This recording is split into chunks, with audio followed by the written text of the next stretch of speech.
Blockbuster. Back in 2000, a scrappy little DVD by mail company called Netflix offered themselves to Blockbuster for $50 million. Blockbuster laughed them out of the room, confident that late fees and sticky carpets were the future of entertainment. Fast forward, Netflix is worth over $200 billion, and Blockbuster's biggest achievement is being the subject of nostalgia memes. It's hilarious to think that Blockbuster actually tried to launch their own streaming service later, and it was so bad it made dial-up internet look futuristic. They missed the boat, set the dock on fire, and then blamed the ocean for sinking. If they had bought Netflix back then, Blockbuster could have been the king of streaming. Instead, they became a sad tourist attraction, where people rent VHS tapes ironically. Sometimes the dumbest decision you can make isn't failing. It's laughing at someone else's future because you're too comfortable counting yesterday's money. Kodak. Once upon a time, Kodak invented the digital camera, and then buried it like a cursed artifact. They figured selling film was just too profitable to risk on some nerd toy, so they chose to pretend digital photography was a passing phase. It's genuinely hilarious that they had the blueprints for modern photography locked in a drawer while everyone else sprinted toward the future with a GoPro strapped to their dog. Instead of adapting, Kodak clung to film like a drowning man hugging a rock. When they finally tried to jump into the digital game, they looked like a grandpa showing up at a TikTok convention with a camcorder. Had they embraced their own invention, Kodak might still be a household name instead of a, "Hey, didn't they used to do pictures?" Trivia question. Ignoring change because it's inconvenient is like refusing to buy an umbrella in a storm because you just bought a really nice hat. Yahoo. Yahoo had a chance to own the internet, and somehow fumbled the bag like a toddler in a juggling contest. In 1998, they turned down buying Google for $1 million because search engines weren't that big a deal. Later, Microsoft offered $44 billion to buy Yahoo itself, and Yahoo said no because they thought they were worth even more. Spoiler, they weren't.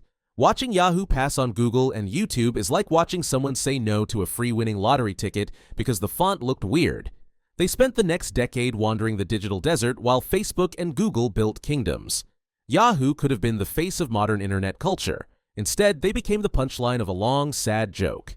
Opportunity doesn't always knock twice. Sometimes it throws a brick through your window. And if you still don't notice, you probably deserve to be living in a haunted house full of missed chances. Nokia. At its peak, Nokia sold half the world's mobile phones. Real dominance, like your mom, your dog, and your neighbor's pet parakeet levels of dominance. Then Apple rolled up with a touchscreen iPhone and Nokia squinted at it like an old man suspicious of modern music. They doubled down on button phones, insisting that touchscreens were a fad, like frosted tips or Tamagotchis. Meanwhile, everyone else sprinted into the future with sleeker designs and smarter technology. By the time Nokia realized that maybe, just maybe, people liked giant shiny screens, they were about as relevant as floppy disks at a coding boot camp. If Nokia had pivoted when it mattered, they'd still be leading today. But clinging to the past like a toddler refusing to give up his security blanket usually ends the same way. Lots of tears, lots of screaming, and no ice cream afterward. Toys R Us.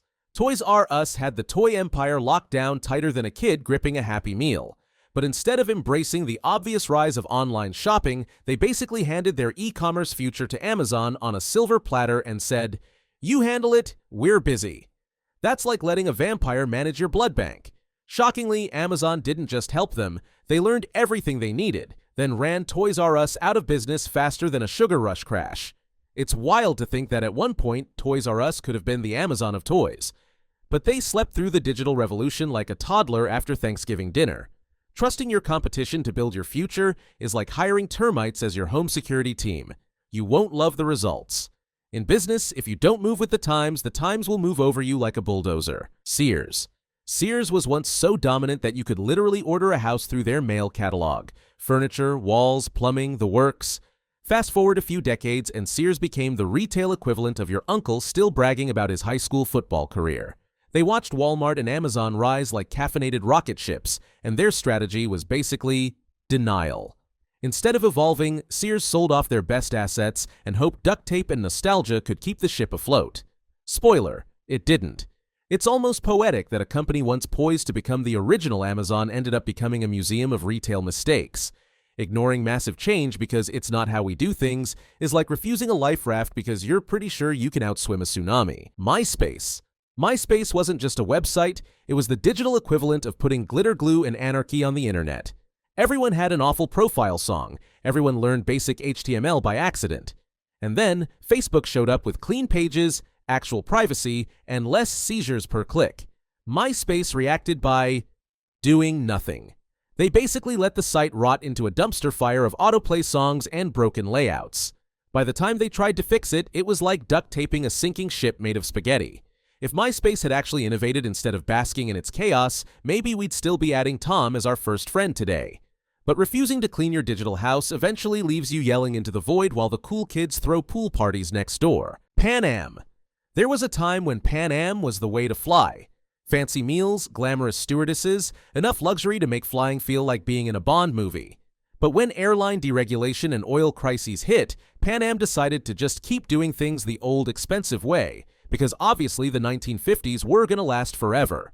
Meanwhile, competitors streamlined costs and upgraded technology, and Pan Am clung to their golden age like a man refusing to trade his horse for a car. It's wild to think that at its peak, Pan Am's logo was more recognizable worldwide than Coca-Cola. And yet, stubbornness doesn't pay for jet fuel. In a world that changes fast, sticking to your comfort zone is like trying to win a Formula One race riding a penny farthing.